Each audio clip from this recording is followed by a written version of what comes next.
Welcome to the first edition of Wildcard Wednesday. Today is January 1st, 2026, and I have the first case that we're going to walk through together.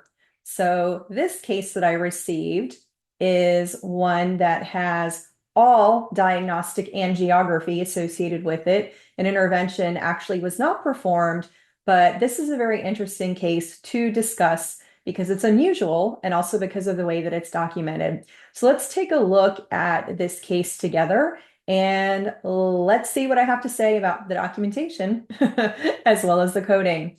So first, I always start with looking at the exam description to get a feel for what I'm going to be reading about in the report. So we see that an abdominal aortogram was performed, a right common iliac arteriogram, and then also a selective arteriogram of the lumbar artery, and it says impossibly residual right renal artery. I always start with the exam description, so I have an idea of what I'm looking for in the report detail, and then hopefully we will find the supporting documentation in the report detail for those procedures listed under the exam description. So first, let's take a look at the clinical history. Here we see that the patient has a history of gross hematuria, and the patient has recently undergone embolization of a hypoplastic renal artery, supplying a very hypoplastic and atrophic right kidney. So the patient also underwent ureteroscopy, which demonstrated a possible erosion in the left ureter, but there was no evidence of active bleeding noted during the exam. The questionable possible right iliac artery ureteral fistula was raised. So this was from the prior procedure. There is no definitive evidence of fistula. However, an arteriogram was requested for further evaluation with possible stent graft deployment. And then it goes on to reference the prior CT angiogram. But again, it says that there were, no evidence of any arterial abnormalities on the examination that raised the possibility of fistula. So this is why the patient is being referred for catheter-based imaging. So we are going to jump into the procedure now that we have an idea of what we are looking for. So the physician starts with access in the patient's right groin. And so under ultrasound guidance, the right common femoral artery was punctured. So right away we see ultrasound guidance was used. However, there is no supporting documentation to assign code 76937. We have to have all four components of that code documented, and those are not here in that report. So we will not be coding the 76937 for this case. We see that the catheter goes from that right common femoral artery. Eventually, it goes in through the right common femoral artery. Eventually, if we look at that next section highlighted in yellow, it mentions that the catheter was introduced into the distal abdominal aorta. So it's very important to take note of where the catheter is when it is in the aorta and any type of imaging is done. The reason for that is that when the catheter is placed in the distal abdominal aorta and contrast is injected, then you're only really going to see findings for that distal part of the aorta, which is right at the bifurcation, and then you will see into the extremities. So if the catheter is in the distal abdominal aorta, it is not possible to assign code 75625 for an abdominal aortogram or 75630 for the abdominal aortogram with runoff, because that would be from a catheter placement high in the aorta. Basically, to assign 75625 or 75630, you have to have a complete abdominal aortogram documented in the report, complete findings for a 75625 or a 75630 are the origins of the renal arteries, as well as the origins of the celiac, the inferior mesenteric, and the superior mesenteric. So all of those would need to be documented in the findings in perfect documentation, in addition to the abdominal aorta itself. So continuing, so we see here that the catheter was advanced into the distal abdominal aorta, and it says an arteriogram of the right pelvis / right iliac arteries were performed. It says multiple views were obtained. And then we have some findings. It says the right iliac arteriogram demonstrates a patent right common iliac artery, right external iliac artery, right internal iliac artery, and right common femoral artery. So for this imaging, we will assign code 75710 for that unilateral extremity imaging there on the actual right. There is nothing to assign for that right internal iliac artery because a part of that was visualized from that catheter being placed in the abdominal aorta. You can only code for the internal iliac imaging when selective catheterization is performed. So at this point right now in this case, the only code that we have is the 75625, I'm sorry, the 75710. We're not going to assign the abdominal aortogram code. And right now we would have a catheter code of 36200, but that's going to change as we go through the case.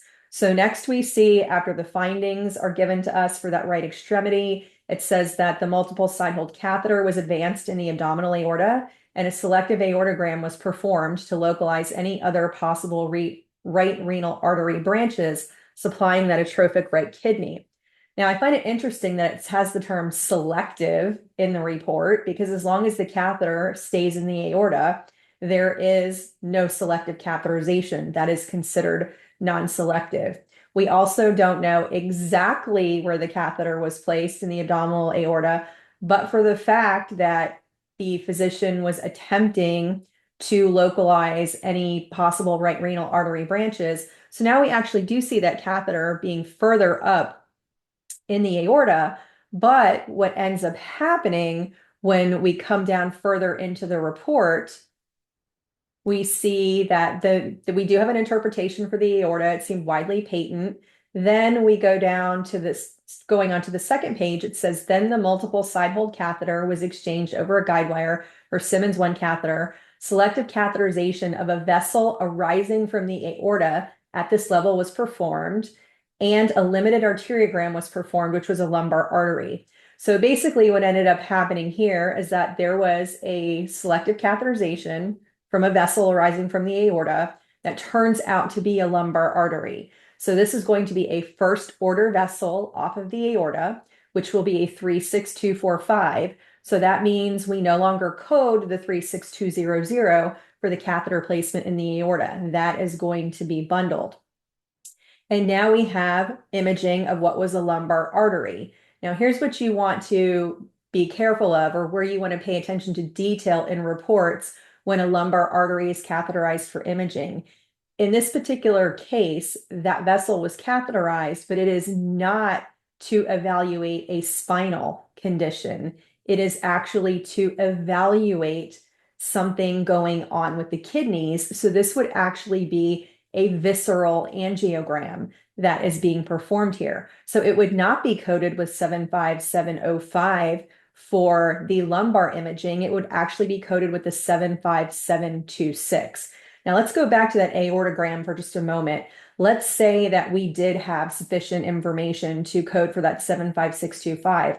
Well, once we code 75726, any aortogram 75625 is going to be bundled with the 75726, which is what we're going to assign for this imaging that was performed via that lumbar artery. So we would not have anything for the abdominal aortogram at all, because there was further selective imaging in this vessel. And then it also goes on to say that there were further attempts to catheterize a right renal artery. And it says the catheter was then engaged into a very hypoplastic right renal artery origin, which was embolized on the previous arteriogram. So here we see that the catheter did get into the origin of the right renal artery. Then we see that there was an injection of contrast.